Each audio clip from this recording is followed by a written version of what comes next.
in the sprawling metropolis of New Geneva, where alien technologies merged seamlessly with human ingenuity, nobody paid attention to the quiet girl in the back row of advanced xenobiology. She kept her head down, spoke only when called upon, and disappeared into crowds like smoke and wind. Her professors knew her as Maya Chen, an average student with unremarkable grades and an unremarkable presence. But in the darkest corners of the galaxy, where smugglers whispered tales of impossible rescues and pirates spoke of phantom ships that appeared from nowhere, they knew her by another name. A name that made hardened mercenaries check their weapons twice. A name that caused entire fleets to change course rather than risk an encounter. They called her Silent Thunder. What the university didn't know, what nobody in her carefully constructed civilian life could imagine, was that their shy, overlooked student had spent the last 3 years single-handedly dismantling the largest slave trading network in the Outer Rim. While her classmates worried about term papers and dating, she had been waging a one-woman war against an empire built on suffering, leaving nothing but empty ships and freed captives in her wake. But secrets have a way of surfacing, and when a desperate transmission from the edge of known space broadcasts her war name across every communication channel in the galaxy, Maya's two worlds are about to collide in ways that will shake the very foundations of the Galactic Federation. The quiet girl in the back row is about to remind the universe why humanity earned its place among the stars, not through diplomacy or trade, but through the terrifying determination of those who refuse to let evil flourish in the dark. The morning rain drummed against the reinforced glass of the New Geneva University lecture hall, each droplet catching the soft glow of the holographic displays that floated above the professor's podium.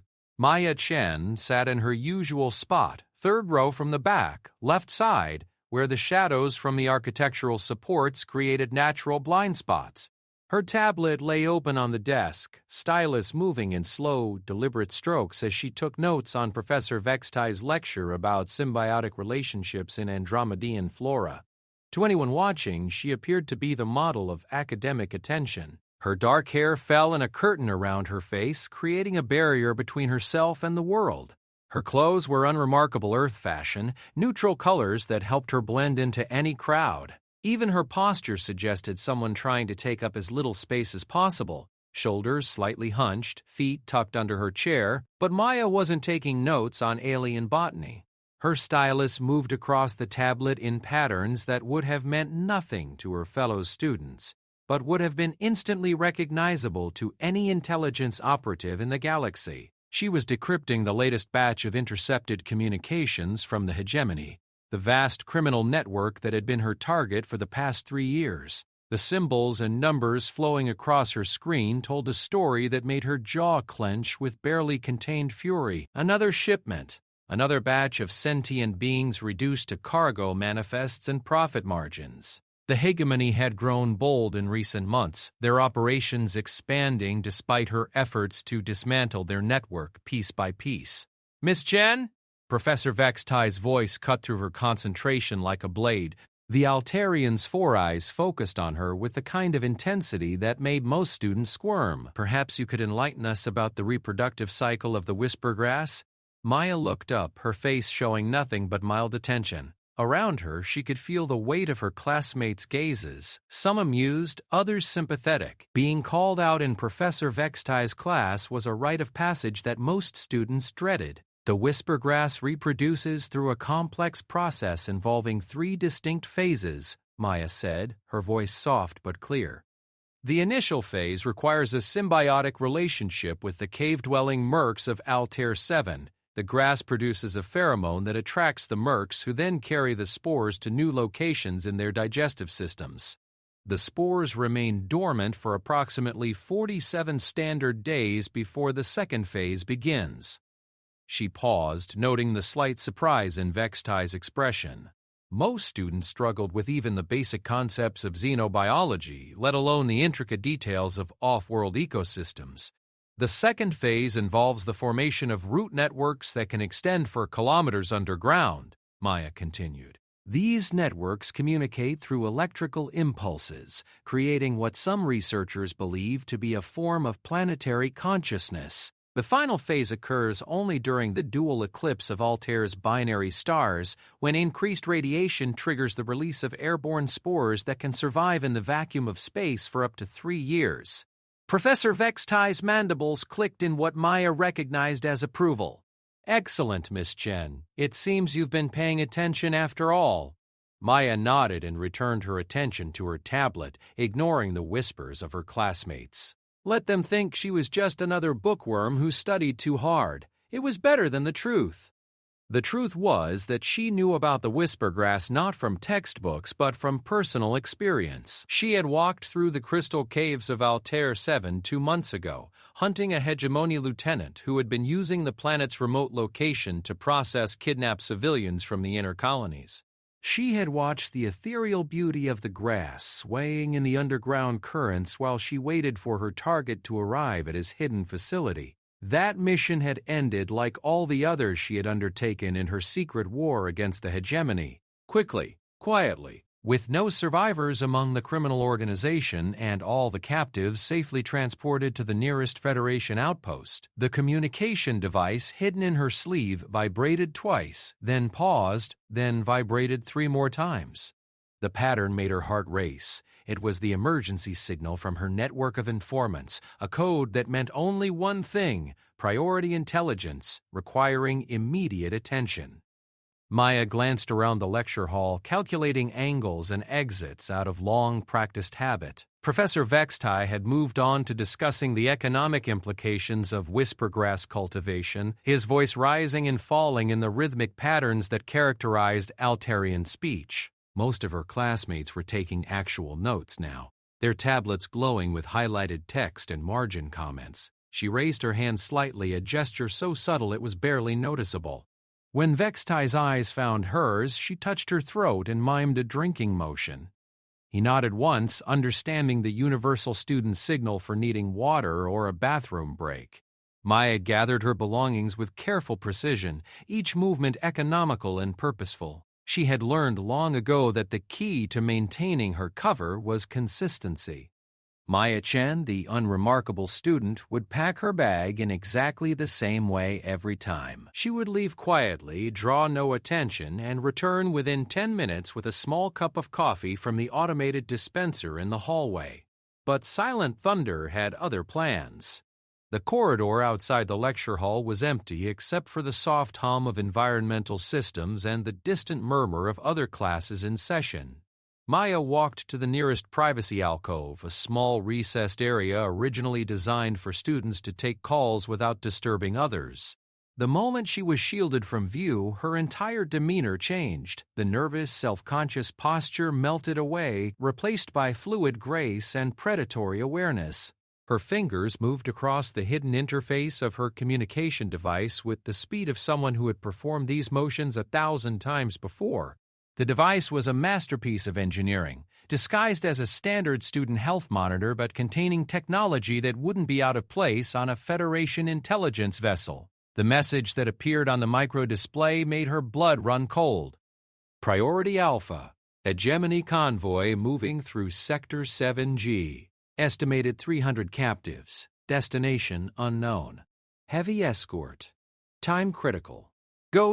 Ghost was her best intelligence asset, a former hegemony insider who had turned against the organization after witnessing one too many atrocities. His information had never been wrong, and when he marked something as Priority Alpha, it meant lives hung in the balance. Maya's fingers flew across the interface, pulling up star charts and shipping manifests. Sector 7G was at the edge of Federation space, a region where official patrols were sparse and questions were rarely asked. It was perfect hunting ground for slavers and pirates, a place where ships could disappear without anyone bothering to investigate.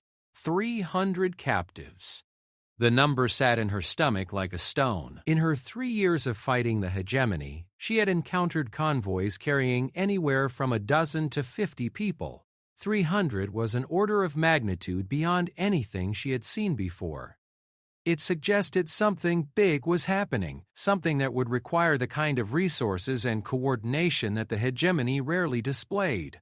Her tactical analysis program ran projections based on the available data.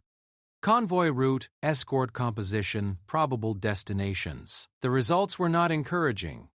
Even if she left immediately, even if everything went perfectly, she would be cutting things dangerously close.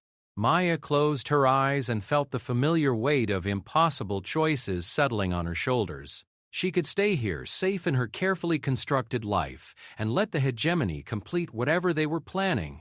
300 people would disappear into the black market networks that supplied labor to the worst corners of the galaxy. Some would work themselves to death in illegal mining operations. Others would end up in fighting pits for the entertainment of wealthy sadists. The lucky ones would simply die quickly. Or she could do what she had been doing for 3 years. She could become Silent Thunder again, take her ship and remind the galaxy that some predators hunted other predators. The choice, as always, was no choice at all. Maya activated a secure communication channel to her ship's AI. Whisper, this is Silent Thunder. Begin launch preparations immediately. Plot a course for Sector 7G. Maximum burn. The response came instantly, displayed in text rather than audio to maintain operational security. Acknowledged, Silent Thunder.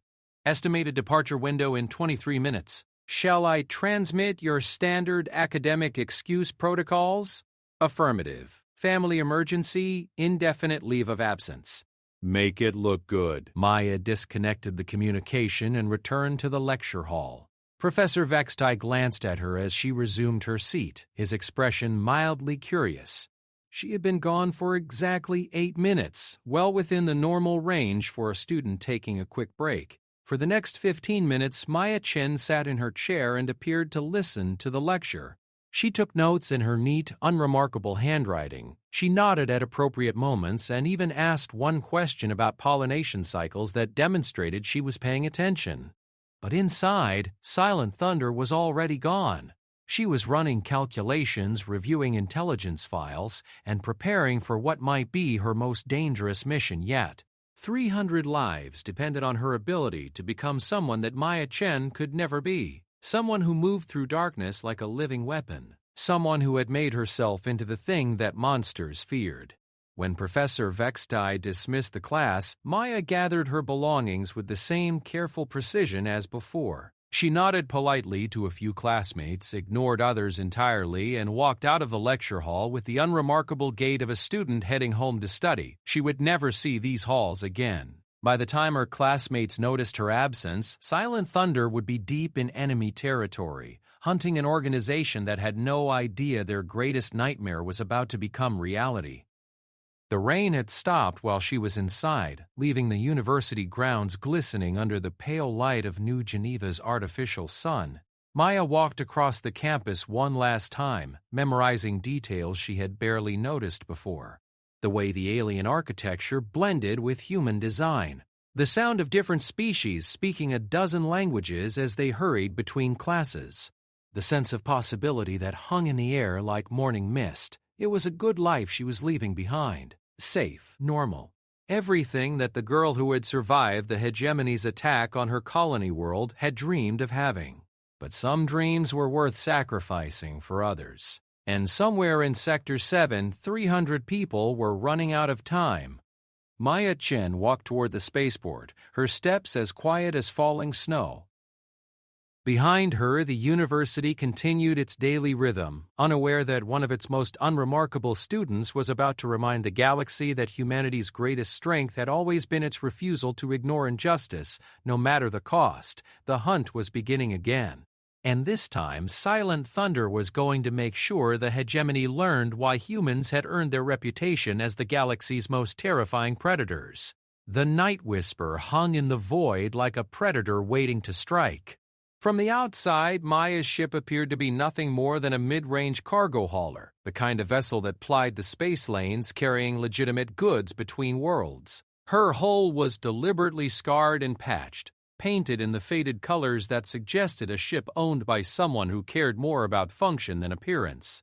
Even her registration transponder identified her as the merchant vessel Peaceful Trader, owned by a fictitious company based on a backwater world that barely rated a mention in most galactic databases. But beneath her unremarkable exterior, the Night Whisper was a masterpiece of human engineering pushed beyond its theoretical limits. Her engines had been rebuilt with components that officially didn't exist, giving her acceleration curves that could match military interceptors. Her hull had been reinforced with composite armor that could shrug off weapons fire that would vaporize most civilian ships, and hidden throughout her frame was an arsenal of weapons that would have made a Federation destroyer captain envious. Maya sat in the pilot's chair, her hands moving across control surfaces that had been configured specifically for her measurements and reflexes. Around her, the bridge hummed with quiet efficiency, every system optimized for single-person operation. She had spent 2 years modifying the ship, learning every circuit and conduit until the Night Whisper responded to her thoughts as much as her commands. Approaching the edge of Sector 7G, the ship's AI announced in a voice that Maya had programmed to sound like her younger sister. It was a small comfort during the long, lonely journeys between missions, a reminder of what she was fighting to protect. Passive sensors are detecting increased traffic consistent with Ghost's intelligence reports. Maya's fingers danced across the tactical display, calling up real-time data from the sensor networks she had deployed throughout the sector over the past year. The information painted a picture that confirmed her worst fears. The hegemony wasn't just moving a large shipment of captives. They were moving them with an escort fleet that suggested something far more significant than routine trafficking. "Show me the convoy composition," she ordered. The main display filled with wireframe representations of 15 ships moving in a defensive formation that spoke of military discipline rather than criminal improvisation. At the center was a massive transport vessel easily 3 times the size of anything the hegemony had used before. Around it moved a screen of escort ships, their energy signatures indicating military-grade shielding and weapon systems. But it was the ship leading the formation that made Maya's blood run cold. Her sensors identified it as a Cathara-class dreadnought, a warship that shouldn't have existed outside of the classified shipyards of the most militaristic species in the galaxy. The hegemony had somehow acquired a vessel capable of reducing planets to glass. Whisper, run a deep scan on the lead ship. I need to know everything about its capabilities. Scanning now. Warning. The vessel's sensor profile indicates significant modifications beyond standard Cathara specifications. Energy output is consistent with experimental shielding technology.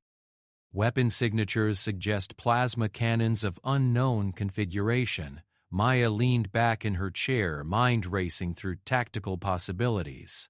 She had faced impossible odds before, but never anything like this. A single Cathara-class dreadnought could engage an entire Federation fleet and expect to win. Adding it to an escort formation meant that whoever was behind this operation wanted to ensure that nothing could interfere with their plans. The smart move would be to fall back and contact Federation intelligence. Let them handle something this large and dangerous. But Maya knew that by the time official channels processed the threat and authorized her response, the convoy would have disappeared into the lawless territories beyond the galactic rim. 300 people would become footnotes in intelligence reports that no one would ever read. "Display the transport vessel's internal structure," she commanded. The scan results that appeared on her screen confirmed what she had suspected. The transport wasn't just large, it was specifically designed to carry living cargo. The ship's interior was divided into hundreds of containment cells, each one equipped with life support systems and restraint mechanisms. It was a prison ship, purpose-built to transport vast numbers of sentient beings in conditions that ensured they would arrive alive but broken. Maya's hands clenched into fists as she studied the schematic. Somewhere inside that ship were 300 people who had been ripped away from their lives, their families, their dreams. They were probably terrified, confused, and clinging to hope that someone would come for them. They were right to hope. They just didn't know that their salvation was currently sitting in a disguised cargo hauler operated by a 22-year-old university student who had turned herself into the galaxy's most effective anti-piracy weapon. Where are they heading? Trajectory analysis suggests the convoy is bound for the Maw, specifically the asteroid field designated as Navigation Hazard 7, Alpha. Long-range scans indicate artificial structures within the field consistent with a major industrial facility. The Maw. Maya had heard whispers of it in the intelligence network she monitored, references to a place that existed at the intersection of criminal rumor and genuine nightmare. It was supposedly a facility where the hegemony processed their most valuable captives, breaking them down physically and psychologically until they were ready for sale to the organization's most elite clients. If the convoy reached the Maw, those 300 people would disappear forever into a system designed to erase their identities and reduce them to commodities. Maya couldn't let that happen. She wouldn't let that happen. Plot an intercept course. Maximum stealth approach. Maya, the AI said, using her real name in a tone that carried weight beyond its artificial origins. The probability of successfully engaging this convoy alone is less than 12%. Recommend requesting assistance from Federation forces. And what's the probability that Federation forces could respond in time to prevent the convoy from reaching its destination? There was a pause that lasted exactly 2.3 seconds while Whisper ran calculations. Less than 4%. Then we do this alone. Begin approach. Full stealth configuration. The Night Whisper transformed around her as systems shifted into combat mode. Armor plating slid into position with mechanical precision while weapons systems performed final targeting calibrations. The ship's hull adopted an adaptive camouflage pattern that would make it nearly invisible against the cosmic background radiation of empty space. Maya felt the familiar calm settle over her as she prepared for battle. This was the moment when Maya Chen ceased to exist and Silent Thunder took her place. The shy student from New Geneva University became something else entirely, a hunter moving through the darkness with deadly purpose. As the Night Whisper closed the distance to the convoy, Maya reviewed everything she knew about Cathara-class dreadnoughts. They were powerful but not invincible. Their shields were designed to repel massive incoming fire, but they had blind spots that could be exploited by a ship small and fast enough to get close.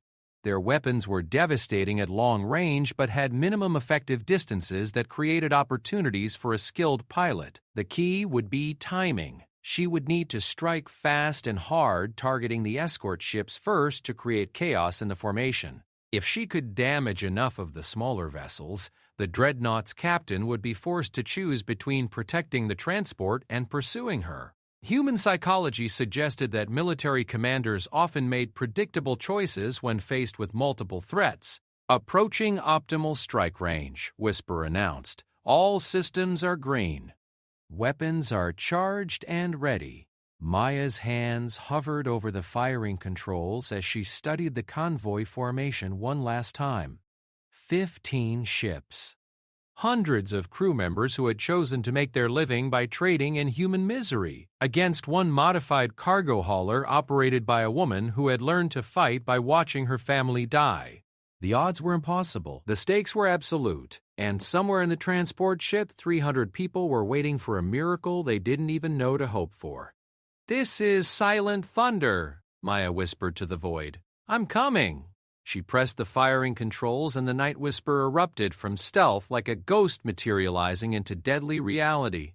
Her first salvo caught the rear escort ship completely by surprise, overwhelming its shields and tearing through its hull in a cascade of secondary explosions.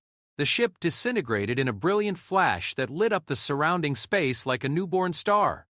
The convoy's formation dissolved into controlled chaos as captains shouted orders and gunners tried to acquire a target that had already moved beyond their firing solutions. Maya threw the Night Whisper into a series of impossible maneuvers, using the ship's modified engines to change direction in ways that violated several basic principles of physics. Her second target tried to bring its weapons to bear on her position, but Maya was already gone, appearing on the opposite side of the formation to deliver a concentrated burst of plasma fire that reduced the escort ship to expanding debris.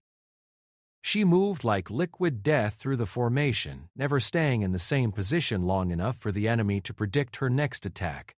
But even as she systematically destroyed the escort vessels, Maya knew she was operating on borrowed time. The Kafara-class dreadnought at the head of the formation was beginning to turn, its massive bulk moving with ponderous grace as it brought its primary weapons to bear. When those guns fired, there would be nowhere in the immediate area that would be safe from their fury.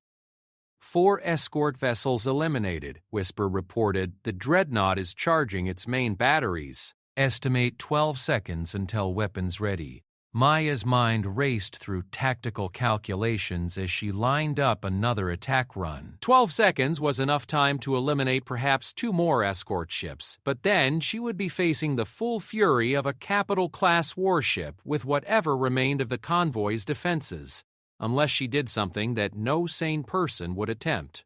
Instead of targeting another escort ship, Maya turned the Night Whisper directly toward the dreadnought. Her ship accelerated beyond its safety specifications. Engines pushed to the edge of catastrophic failure as she closed the distance between hunter and prey. The dreadnought's gunners saw her coming and opened fire with every weapon they could bring to bear. Space erupted in a storm of energy beams and projectile fire that would have vaporized any normal ship. But the Night Whisper danced between the incoming fire like a leaf caught in a hurricane. Maya's superhuman reflexes and the ship's impossible maneuverability combining to thread the needle between certain destruction. At the last possible moment, when collision seemed inevitable, Maya triggered her ship's most dangerous modification, an emergency teleportation system that she had salvaged from a destroyed Federation scout ship. The technology was experimental, unreliable, and had a significant chance of scattering her atoms across several star systems. The Night Whisper vanished from normal space and reappeared inside the dreadnought's minimum firing range, so close to its hull that Maya could see individual hull plates through her viewports. At this distance, the massive ship's shields were useless and its weapons couldn't track targets directly beneath it. Maya emptied her remaining weapons into the dreadnought's engine section, concentrating her fire on the power coupling that fed the ship's main drive systems.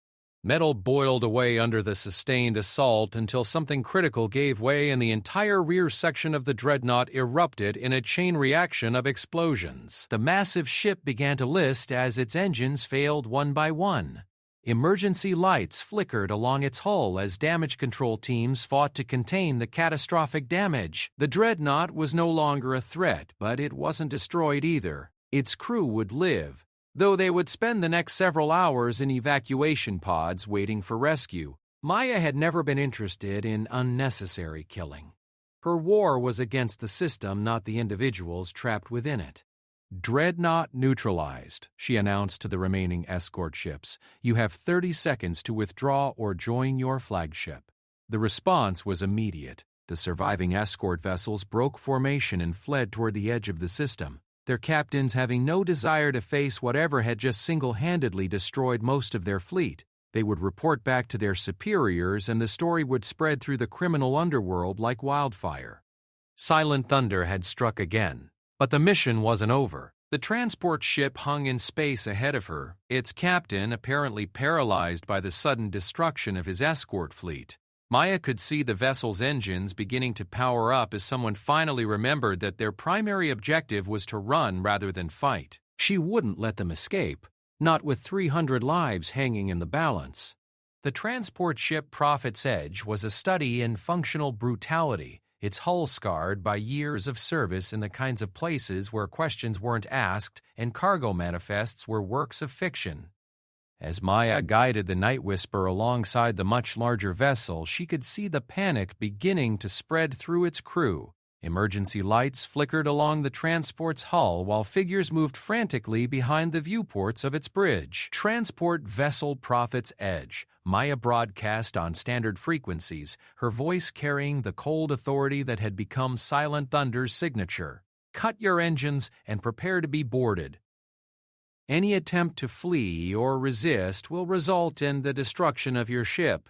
The response came quickly, transmitted in the heavily accented standard of someone from the Outer Rim colonies. "Unknown vessel, you have no authority in this sector. Withdraw immediately or face the consequences." Maya almost smiled at the bravado. The captain of the Prophet's Edge had just watched her single-handedly destroy most of his escort fleet, including a military-grade dreadnought, and he was still trying to bluff his way out of the situation. It was exactly the kind of stubborn denial she had come to expect from hegemony operatives. "You have 10 seconds to comply," she replied. "After that, I start targeting your engine systems." The transport's engines flared brighter as someone made the decision to run. The massive ship began to accelerate away from the battle zone, its bulk moving with surprising speed for something so large. Whoever had designed the Prophet's Edge had prioritized speed over everything else, probably for exactly this kind of situation. Maya's hands moved across her controls with practiced efficiency, bringing the Night Whisper's weapons online while she calculated intercept vectors. The transport ship was fast, but it was also massive and unable to change direction quickly. She had a brief window of opportunity before it could reach jump velocity and disappear into hyperspace. "Whisper, target their engine nacelles. Precision shots only. I need them disabled, not destroyed." Acknowledged. Be advised that the transport is charging its hyperdrive. Estimate 47 seconds until jump capability. 47 seconds to disable a ship that outmassed her own by a factor of 10 while ensuring that the 300 people inside remained unharmed. Maya felt the familiar surge of adrenaline that came with impossible odds and absolute necessity. The Night Whisper's weapons spoke with surgical precision, sending concentrated bursts of plasma into the transport's engine mountings.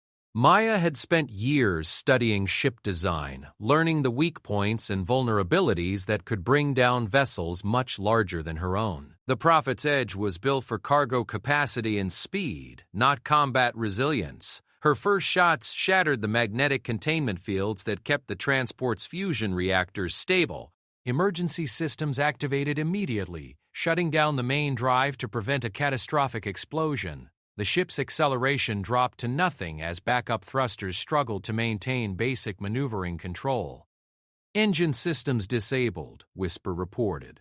"The transport is dead in space." Maya brought the Night Whisper closer to the crippled vessel, studying its hull for the best docking points. The transport was designed to be loaded from multiple access ports, giving her several options for boarding. She selected a maintenance airlock near the ship's midpoint, far enough from both the engines and the bridge to avoid immediate confrontation. "Prophet's Edge, this is your final warning," she broadcast. "Prepare to be boarded. Any resistance will be met with lethal force." The response this time came from a different voice, younger and more obviously frightened. "Please, we're just transporters. We don't want any trouble. Take whatever you want and let us go." Maya's jaw tightened. The pleading tone was probably genuine. Most of the Prophet's Edge's crew were likely low-level criminals who had stumbled into something much larger than they understood, but that didn't change what they were doing or what would happen to the people in their cargo holds if she let them complete their mission. "Open your airlocks and stand down all weapons," she ordered. "Anyone who surrenders will be treated according to galactic law. Anyone who resists will not." The docking process took 3 minutes, during which Maya prepared for what was likely to be a running battle through the transport's corridors. The Prophet's Edge was a large ship with multiple decks and hundreds of compartments where enemies could take cover. Even with her advantages in training and equipment, clearing the entire vessel would be dangerous and time-consuming. Maya sealed her armor and checked her weapons one final time. She carried equipment that represented the cutting edge of human military technology, gear that had been acquired through a network of contacts that spanned the galaxy's intelligence services. Her armor was lightweight but incredibly strong, capable of stopping anything short of a direct hit from a military-grade plasma cannon. Her weapons were precisely calibrated to her specifications, designed for the kind of close-quarters combat that characterized shipboard fighting. But her greatest advantage was something that couldn't be measured in specifications or test results. Maya had learned to fight in the ruins of her colony world, surrounded by the bodies of everyone she had ever loved. She had taught herself to kill by hunting the creatures that had murdered her family. Every technique she used, every tactic she employed, had been paid for in blood and loss. The airlock cycled open, and Maya stepped aboard the Prophet's Edge. The ship's interior was a maze of narrow corridors and cramped compartments, designed to maximize cargo space rather than crew comfort. The air tasted of recycled atmosphere and industrial lubricants, with an underlying smell that made her think of fear and desperation. She moved through the ship like a ghost, her armor's stealth systems making her nearly invisible against the metal walls. Her first objective was the bridge, where she could access the ship's computer systems and locate the prisoner compartments. After that, she would need to secure the crew and begin the process of liberating the people in the cargo holds.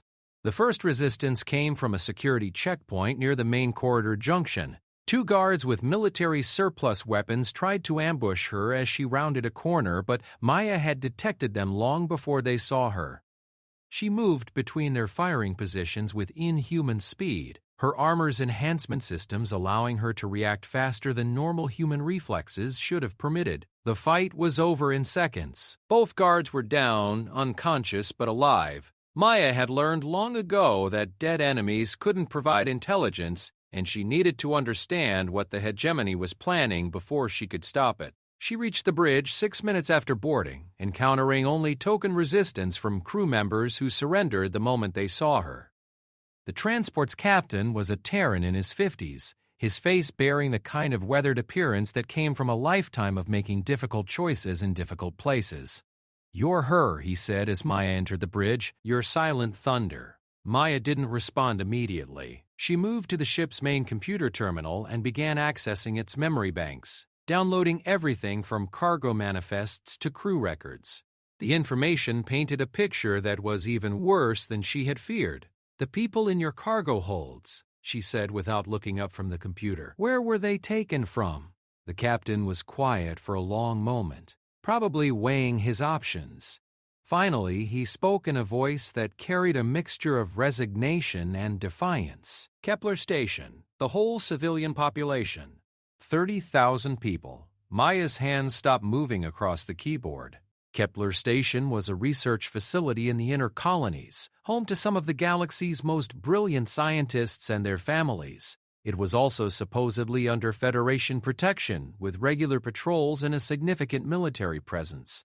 30,000, she repeated. "You're telling me the hegemony kidnapped the entire population of a Federation research station?" "Not kidnapped," the captain said. "Purchased. The Federation sold them to us." The words hit Maya like a physical blow. She turned away from the computer to face the captain, her armor's sensors reading the stress patterns in his voice and determining that he was telling the truth. The Federation, the organization that was supposedly dedicated to protecting sentient rights and maintaining galactic peace, had sold an entire population to criminal slavers. "That's impossible," Maya said. "The Federation doesn't engage in slave trading?" The captain laughed, but there was no humor in the sound. "The Federation does whatever it takes to maintain power."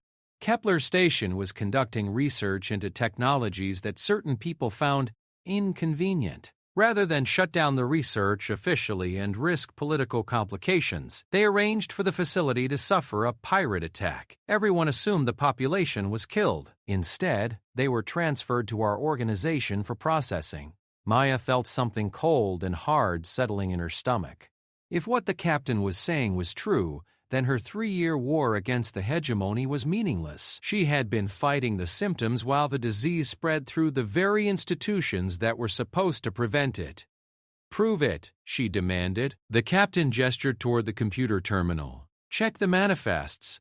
Look at the transportation authorizations. Everything was arranged through official Federation channels using legitimate government codes." Maya turned back to the computer and began pulling up the files the captain had mentioned. What she found made her world tilt on its axis. Purchase orders bearing Federation authorization codes, transportation permits signed by officials she recognized from news broadcasts, medical examination reports that confirmed the captives were being processed for sale to specific buyers. The documentation was genuine. She had seen enough Federation paperwork to recognize the authentic versions, and everything in the Prophet's Edge's computer matched the proper formats and security protocols. Someone with access to the highest levels of Federation government had authorized this operation. "Why?" she asked. Why would they do this? Because the research at Kepler Station was getting close to something that would have changed everything, the captain replied. New technologies that would have made current power structures obsolete. The people in charge couldn't let that happen. Maya stared at the computer screen, watching as her entire understanding of the galaxy's political structure crumbled around her. She had spent 3 years believing that she was fighting on the side of justice, that her actions were part of a larger battle between good and evil. Now she was learning that the lines were far more blurred than she had ever imagined. But that didn't change what was happening to the people in the cargo holds. Whatever political machinations had led to this situation, there were still 300 human beings who needed her help. "Where are the holding cells?" she asked. The captain pointed toward a corridor that led to the ship's lower decks. "But you should know that they're not all from Kepler Station. The 300 in this shipment were selected for special processing. The rest," he gestured helplessly, "the rest are already gone." Maya felt her control slipping. 29,700 people. An entire community wiped out and sold like livestock while the galaxy went about its business unaware that one of its most protected populations had simply vanished from existence. She forced herself to focus on what she could control. 300 people were still alive, still waiting for rescue. She could save them, even if she couldn't save everyone else. "You're going to help me," she told the captain. "You're going to open those cells and assist in transferring the prisoners to my ship. And if I refuse," Maya's hand moved to her weapon, "then I'll do it myself and you'll join your passengers as a prisoner." The captain studied her for a moment, his experienced eyes taking in details that most people would have missed. Whatever he saw convinced him that resistance would be futile. "I'll help," he said, "but you should know that this won't end here. The hegemony is bigger than you think, and they have resources you can't imagine. You've made yourself a target that even Silent Thunder won't be able to handle." "Let me worry about that," Maya replied. "Right now I have people to save." As she followed the captain toward the holding sections, Maya tried to push aside the implications of what she had learned. The Federation's involvement changed everything, but it didn't change her mission.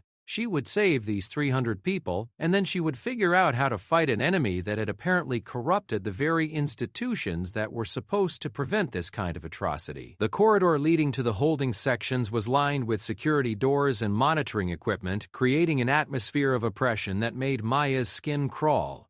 She could hear sounds from beyond the doors, voices, movement, the kind of noise that suggested people packed too tightly together in spaces too small for human habitation. Whatever was waiting for her in those cells, Maya knew it would be worse than anything she had seen before. But she had come too far to turn back now. Silent Thunder had never retreated from a fight, and she wasn't about to start now. The first holding cell contained 47 people crammed into a space designed for maybe 20. Maya stood in the doorway, her armor's enhanced sensors automatically cataloging the scene while her mind struggled to process what she was seeing. Men, women, and children of various ages sat or lay on the metal floor, their clothes torn and dirty, their faces bearing the hollow expressions of people who had given up hope.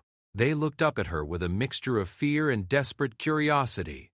Her armor made her appear more machine than human, its sleek lines and dark surfaces giving no indication of a person inside. To them, she could be another captor, another threat in a situation that had already stripped away everything they thought they knew about safety and civilization. Maya activated her suit's external speakers and modulated her voice to sound as reassuring as possible. "My name is Maya. I'm here to get you out." The response was immediate but subdued. Some of the prisoners began to weep. Others pressed closer to the walls as if expecting this to be some kind of cruel trick. A middle-aged woman near the front of the group spoke in a voice barely above a whisper. "Are you with the Federation? Are they finally coming for us?" The question hit Maya harder than any weapon ever had. These people still believed that their government would save them. They had no idea that their suffering had been orchestrated by the very institutions they trusted to protect them. "I'm not with the Federation," Maya said carefully. "I'm an independent operator. But I am here to help you." She turned to the transport captain who had been standing silently behind her. "Open all the cells." Now, the captain moved to a control panel and began entering authorization codes.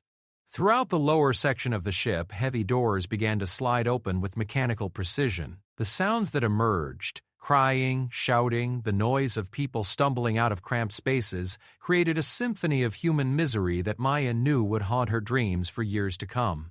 "There are emergency supplies aboard my ship," Maya announced to the growing crowd of freed prisoners. "Food, medical equipment, temporary quarters. We're going to get you somewhere safe." A man who looked like he might have been a professor before his capture stepped forward. His clothes were expensive but filthy, and his hand shook as he spoke. "Where will you take us?"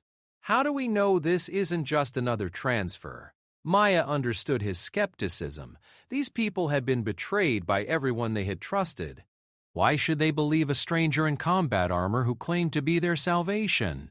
"Because I'm not asking you to trust me," Maya replied. "I'm asking you to trust yourselves.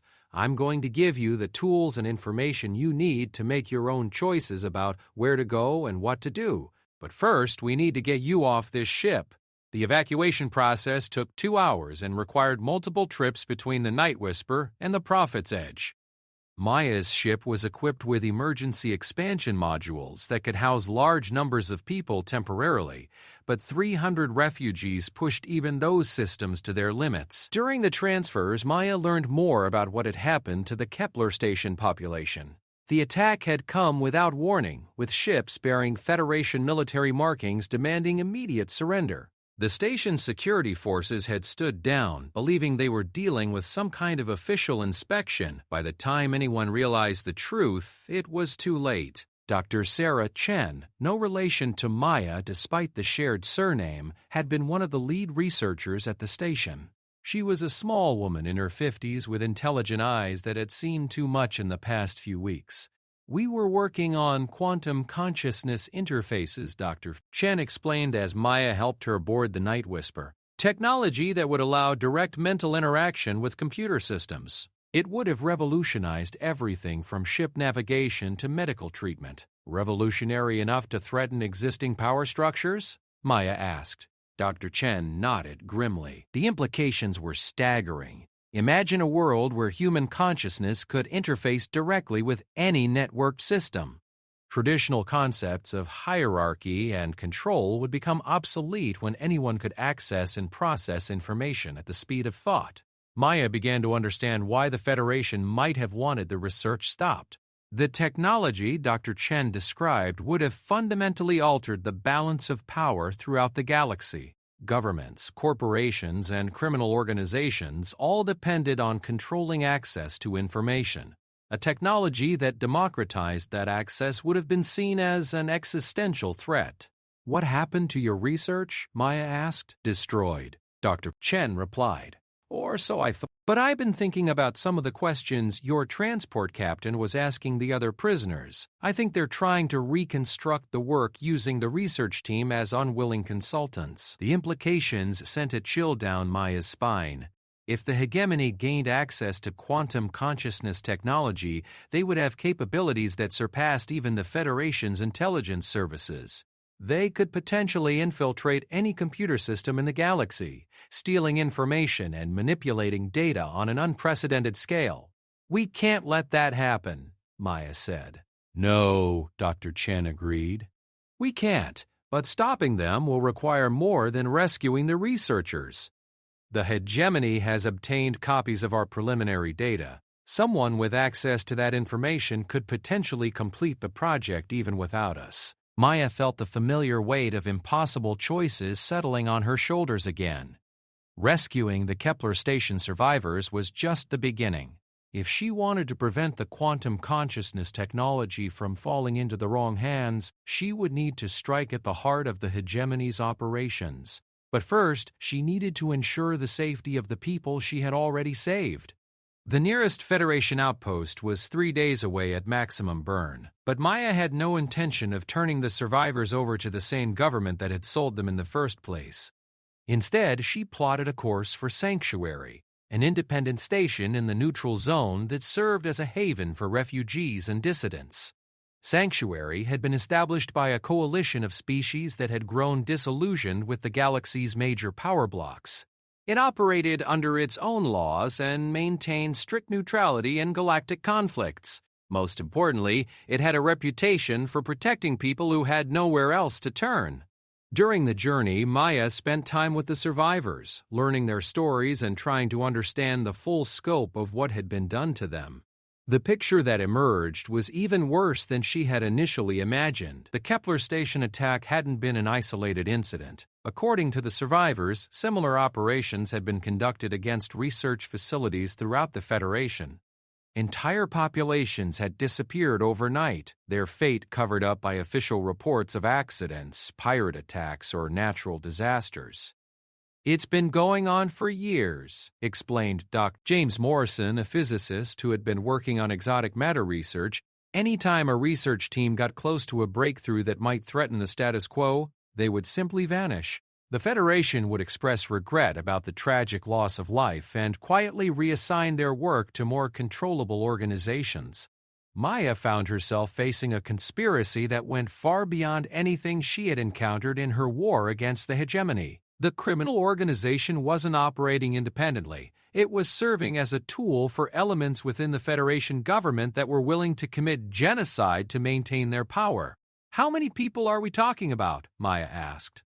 Dr. Morrison consulted a datapad he had been using to compile information from his fellow survivors. "Based on what we know about facilities that have disappeared over the past 5 years, probably close to 200,000 people. Scientists, researchers, their families, even support staff who might have had access to sensitive information." 200,000 people. Maya had to sit down as the number sank in. She had thought she was fighting a war against a criminal organization, but she was actually up against a systematic campaign of extermination that made the hegemony look like a minor nuisance. "There's something else," Dr. Chen said quietly. "Something I haven't told you about the quantum consciousness research." Maya looked up from the datapad she had been studying. "What is it?" "We weren't just working on interfaces that would allow human consciousness to control computer systems," Dr. Chen explained.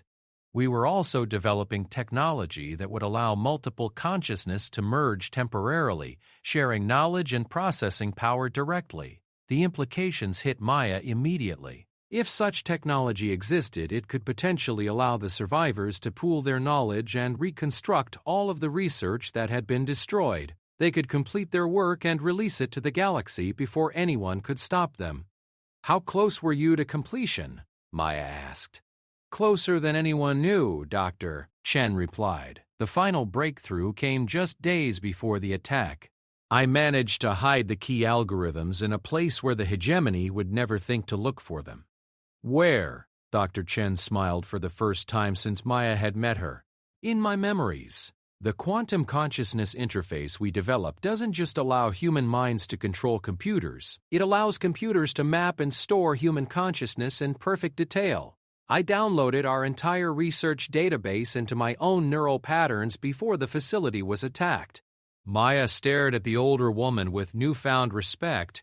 Dr. Chen hadn't just hidden the research, she had become the research, turning herself into a living repository of knowledge that could revolutionize the galaxy.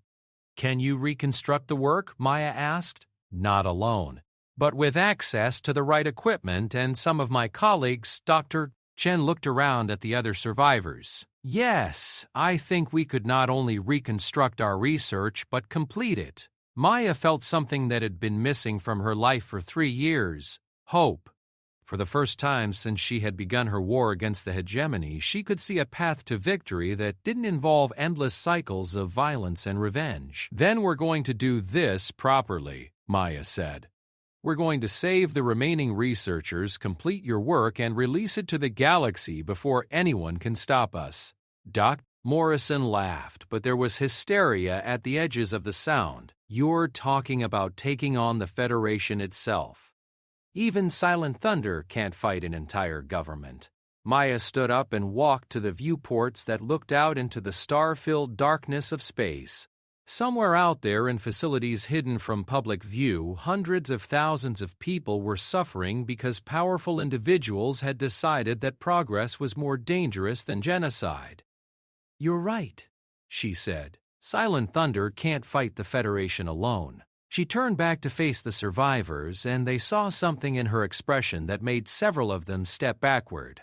But Maya Chen isn't alone. She has 300 of the galaxy's best minds, technology that could change everything, and a cause that's bigger than any one person's war. Maya walked back to the center of the group, her voice gaining strength as she spoke. "The Federation thinks they can control progress by eliminating anyone who threatens their power structure. They think that fear and violence are enough to maintain their stranglehold on galactic civilization. They're about to learn that some things are more powerful than governments, more dangerous than armies, and more unstoppable than any weapon ever built." She looked around at the faces surrounding her, scientists, researchers, thinkers who had dedicated their lives to pushing the boundaries of knowledge and understanding.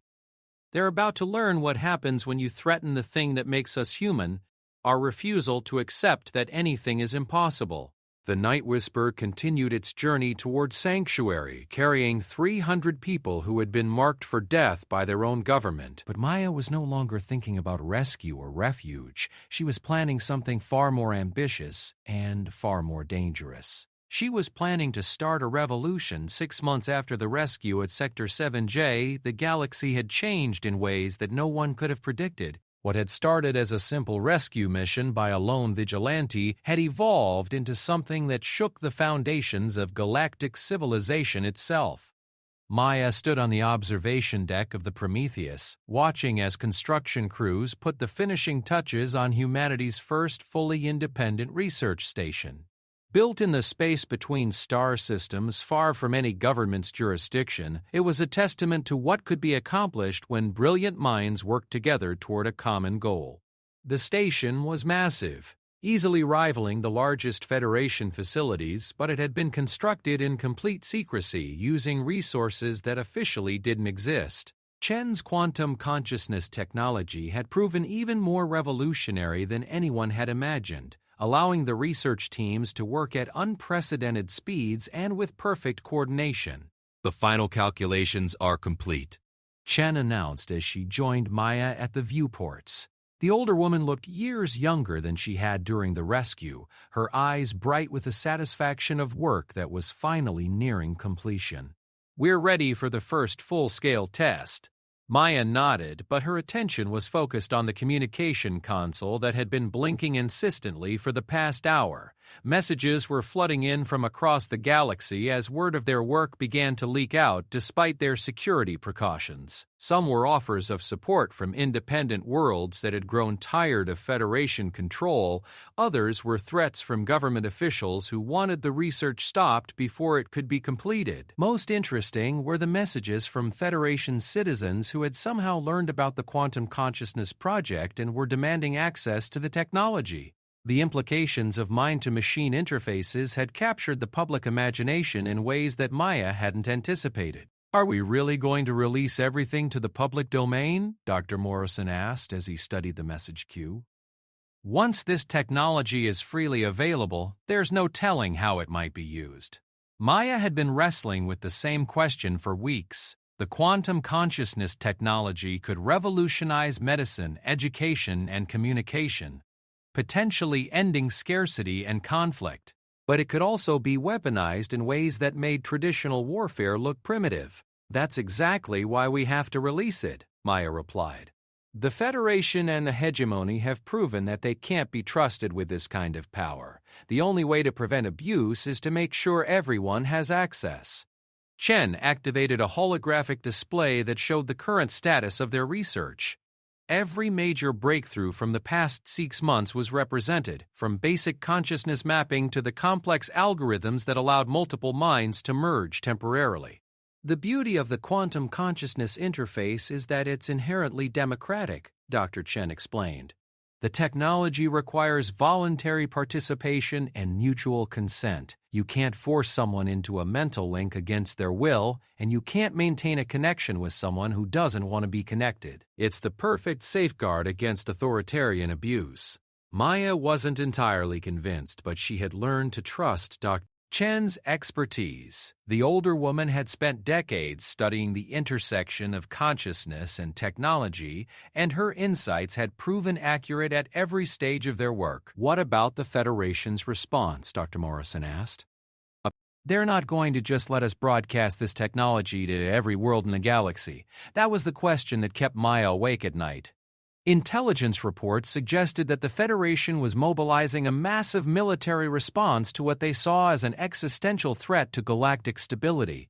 Fleets were being repositioned, special operations teams were being activated, and diplomatic pressure was being applied to every independent world that might be sympathetic to their cause. But Maya had learned something important during her 3 years as Silent Thunder. Sometimes the best defense was to make sure there was nothing left to defend. "Show them," Maya said to Dr. Chen.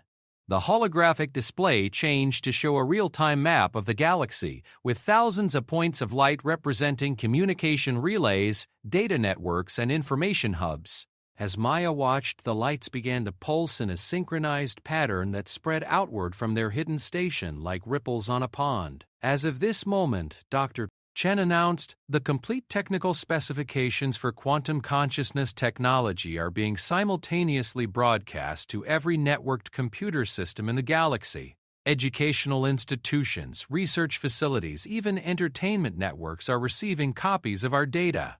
Maya felt a mixture of exhilaration and terror as she watched the information spread across the galaxy at the speed of light. There was no way to stop the transmission now. No way to recall the data or prevent its distribution. In a matter of hours, millions of people would have access to technology that could fundamentally alter the nature of consciousness itself. The Federation is going to consider this an act of war, Dr. Morrison warned.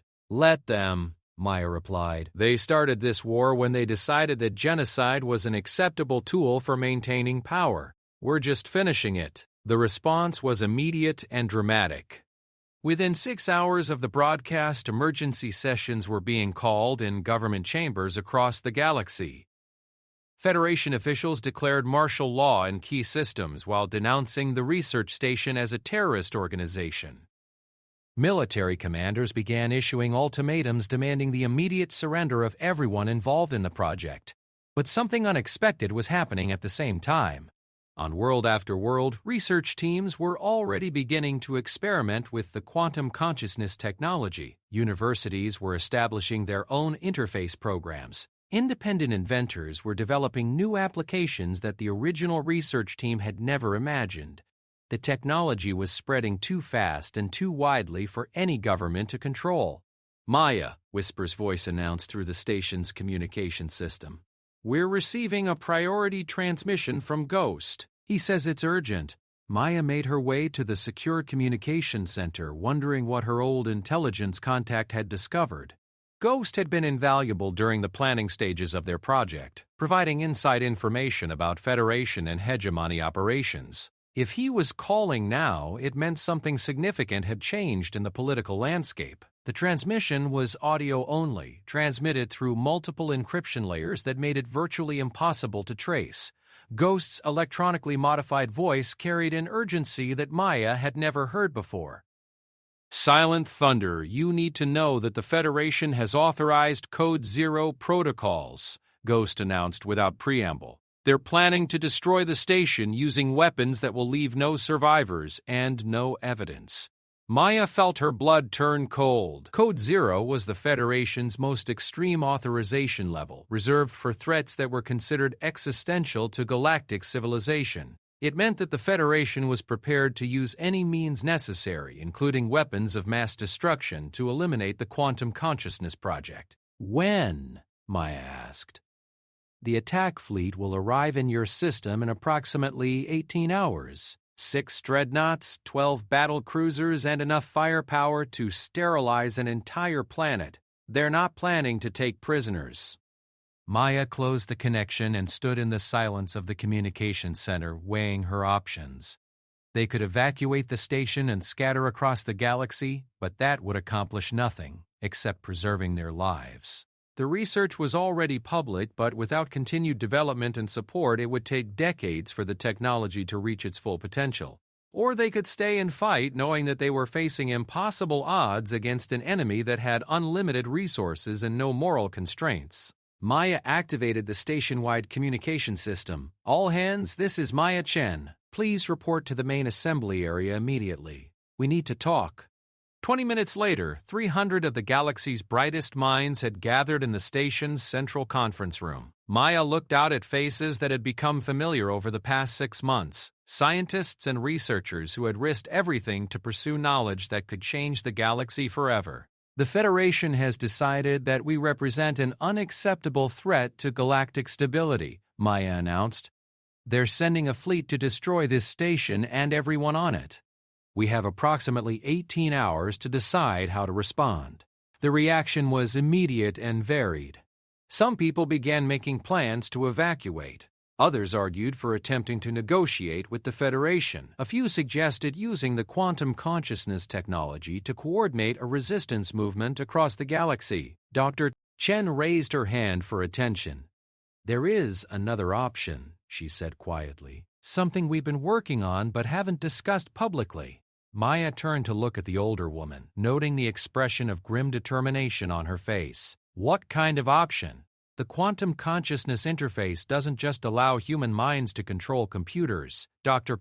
Chen explained. "It also allows us to merge our consciousness temporarily with artificial intelligence systems. Whisper's AI core, for example, could theoretically accommodate the consciousness patterns of everyone on this station." The implications hit Maya immediately. If they could upload their consciousness to the Night Whisper's AI system, they could survive the destruction of the station while continuing their work in a form that no physical weapon could touch. "But there are risks," Dr. Chen continued. "The process is experimental. We don't know what the long-term effects might be on human consciousness, and once uploaded, we might not be able to return to physical form." Maya looked around the assembly area, studying the faces of people who had already sacrificed everything for their beliefs. They had left behind families, careers, and entire lives to pursue research that could benefit all of galactic civilization. Now they were being asked to sacrifice their physical existence itself. "It would be a one-way trip," Maya said. "Not necessarily," Dr. Chen replied. "The technology exists to create artificial bodies that could house uploaded consciousness. It would take time to develop and implement, but it's theoretically possible." Dr. Morrison stood up from his seat in the front row. "I want to volunteer for the upload process," he announced. "My research is incomplete, and I want to see it finished regardless of what happens to my physical form." One by one, other researchers began to volunteer. Within an hour, almost everyone on the station had agreed to participate in what might be the most dangerous experiment in the history of consciousness research. Maya was the last to decide. She stood at the viewport in her quarters, looking out at the stars that had been her home for the past 3 years. As Silent Thunder, she had fought a war against injustice using the tools of violence and retribution. Now she had the opportunity to continue that fight using tools that could transform the very nature of existence itself. "Whisper," she said to her AI companion, "are you ready for this?" "I am honored to serve as a host for human consciousness," the AI replied. "But I want you to know that your individual identity will be preserved within the collective. You will still be Maya Chen and Silent Thunder even after the upload process is complete." Maya smiled as she realized what the AI was really telling her. The quantum consciousness technology didn't just allow humans to merge with machines. It allowed them to become something entirely new, something that combined the best aspects of both organic and artificial intelligence. The upload process took 14 hours, with each researcher's consciousness being carefully mapped and transferred to Whisper's expanded AI core. Maya was the last to undergo the procedure, lying on the interface bed as Dr. Chen made final adjustments to the quantum field generators. "Are you ready?" Dr. Chen asked. Maya closed her eyes and felt the familiar calm that had carried her through 3 years of impossible missions. "I'm ready." The transition was unlike anything she could have imagined. One moment she was experiencing the familiar sensations of physical existence, the weight of her body, the rhythm of her breathing, the beating of her heart. The next moment she was everywhere and nowhere, existing as pure information in a space that had no physical dimensions. But she was still herself. Still Maya Chen, the quiet student from New Geneva University. Still Silent Thunder, the hunter who had spent 3 years fighting against injustice. And now she was something more, part of a collective consciousness that included the brightest minds in the galaxy, all working together toward a common goal. When the Federation attack fleet arrived 2 hours later, they found an empty station that showed no signs of recent habitation. Their sensors detected no life signs, no active computer systems, no evidence that anyone had ever been there. After a perfunctory search, they destroyed the facility and reported back that the terrorist threat had been neutralized. They had no way of knowing that Maya and the other researchers were already spreading across the galaxy's communication networks, using the quantum consciousness technology to establish research nodes on thousands of worlds simultaneously. Within days, the technology they had developed was being freely distributed to anyone who wanted access to it. The Federation had won the battle but lost the war. By the time they realized what had happened, it was too late to stop the transformation that was sweeping across galactic civilization. The age of centralized control was ending, replaced by something that no one had ever imagined possible. In the vast networks of interconnected consciousness that spanned the galaxy, Maya Chen smiled. The quiet girl who had once sat in the back row of a xenobiology class had helped to give birth to a new form of existence. One where knowledge belonged to everyone, where progress couldn't be stopped by fear or violence, and where the dream of universal consciousness had finally become reality. Silent Thunder had won her final battle not with weapons or violence, but by proving that some ideas are more powerful than any force in the galaxy. And in the end, that was the most human victory of all.